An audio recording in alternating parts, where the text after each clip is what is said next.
अपनी सड़कों को और लोगों को सुरक्षित बनाने का संकल्प लें। याद रखें, सड़क सुरक्षा यानी जीवन सुरक्षा। बी द बेटर गाइड एक सड़क सुरक्षा मुहिम द इंडिया टुडे ग्रुप के साथ पार्टनरशिप में हुंडई मोटर इंडिया फाउंडेशन की पहल। दिल्ली विश्वविद्यालय के अंडर ग्रेजुएट कोर्सेज में एडमिशन के लिए जिस कट ऑफ लिस्ट को लेकर सबसे ज्यादा बातचीत होती थी, वो इस साल से एडमिशन की प्रक्रिया से बाहर होगा, क्योंकि अब admission common university entrance test के तहत होगा। इस वक्त हमारे साथ हैं दिल्ली विश्वविद्यालय के vice chancellor professor Yogesh Singh. Sir, ये पूरा मॉडल जो है, जो नया रेजीम है CUET का, ये कितना अलग होगा पहले कट ऑफ वाले रेजीम से?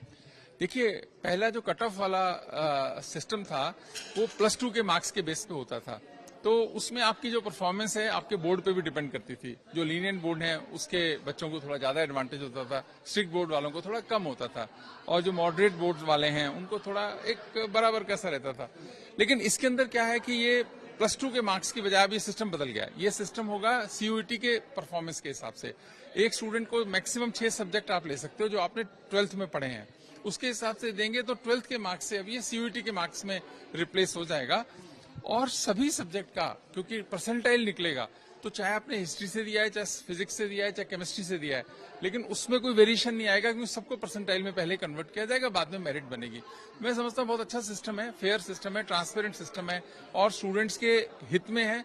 चाहे आप किसी भी शहर से, किसी भी स्टेट से आते हैं, सबको बराबर के मौके देता है। मैं तो बहुत उत्साहित हूँ कि अच्छा सिस्टम है।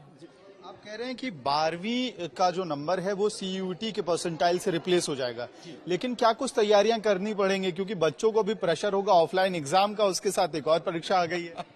नहीं, देखिए, प्रेशर तो एडमिशन का रहता ही है, पर कोई बात नहीं। लेकिन उनको बस जो 12th में पढ़ाई करी है उसको अच्छे से तैयारी करें, NCERT की बुक्स पढ़ें या बाकी जो भी आपका मटेरियल है, और एग्जाम उसी में से आना चाहिए। और जिन्होंने 12th में अच्छा परफॉर्म करेंगे, यहाँ भी अच्छा परफॉर्म करेंगे, किसी को चिंता करने की जरूरत नहीं है। अलग से किसी तैयार की जरूरत नहीं है? मैं नहीं समझता कि कोई जरूरत है अलग से। आपने जो 12th में किया है वो आपके काम लगेगा। बच्चों के लिए एक अलग चैलेंज तो है, यूनिवर्सिटी के लिए क्या कुछ नया चैलेंज होगा? क्योंकि अब आप कट ऑफ लिस्ट, बहुत आसान होता था आपके लिए, कट ऑफ लिस्ट बनाया, कॉलेजेस के पास बहुत सारे राइट्स होते थे एडमिशन देने को लेके, अब वो सब कुछ खत्म हो गया, सब कुछ टेक्निकल होगा, आर्टिफिशियल इंटेलिजेंस पे डिपेंडेंट होगा, तो कितना बड़ा चैलेंज है? नहीं, तो थोड़ा तो चैलेंज है कि पहली बार जब कोई सिस्टम चलता है तो बहुत सारे लोगों को मन में आशंका होती है कि पता नहीं कैसे चलेगा, वो तो थोड़ा रहता है। पर मैं कॉन्फिडेंट हूं कि ऐसी चीज नहीं है जो हम नहीं करने जा रहे हैं। बहुत सारे जगह ऐसा होता ही है, इस तरह से एडमिशन होता है। मैं समझता हूं कि हमारा IT टीम भी हमारी मजबूत है, हम लोग का सॉफ्टवेयर भी मजबूत रहने वाला है, और हम इसको ठीक से कर पाएंगे।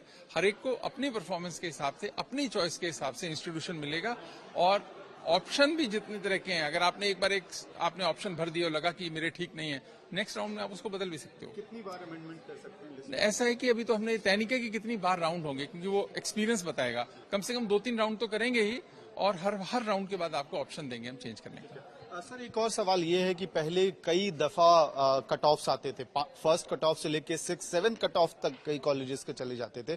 काउंसलिंग कितने राउंड की होगी? वही मैं बताया, इस बार अभी नंबर तो बताना मुश्किल है, लेकिन फिर भी 2-3 राउंड तो हम चलाएंगे, क्योंकि हम फर्स्ट राउंड में ही 30% एक्स्ट्रा स्टूडेंट्स एडमिट कर देंगे।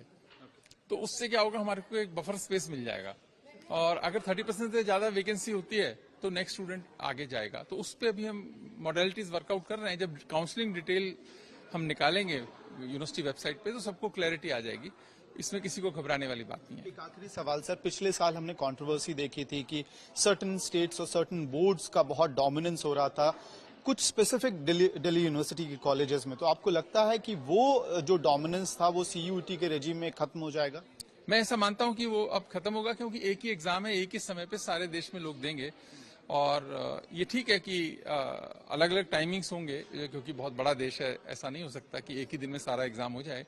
पर क्योंकि परसेंटाइल निकालेंगे तो उसको उस इफेक्ट को भी खत्म कर दिया जाएगा। तो अब जो बोर्ड डोमिनेंस वाली बात है, ऐसा तो रहने वाला नहीं है।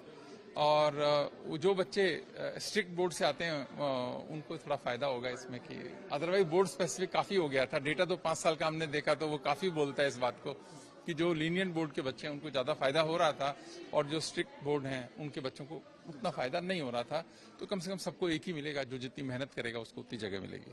बात करने के लिए बहुत बहुत धन्यवाद। तो ये थे दिल्ली विश्वविद्यालय के vice chancellor doctor professor Yogesh Singh, जो ये बता रहे थे कि इस बार दिल्ली विश्वविद्यालय में CUET के तहत एडमिशंस होंगे, और जो बोर्ड्स की वजह से बहुत कंफ्यूजन चल रहा था पिछले 4-5 सालों से, इस बार क्योंकि CUET एक कॉमन एंट्रेंस टेस्ट होगा, इसलिए चाहे स्टूडेंट लीनियन बोर्ड से हो या एक टफ बोर्ड से हो, सबको बराबर अपॉर्चुनिटी मिलेगी दिल्ली विश्वविद्यालय में एडमिशन पाने के लिए।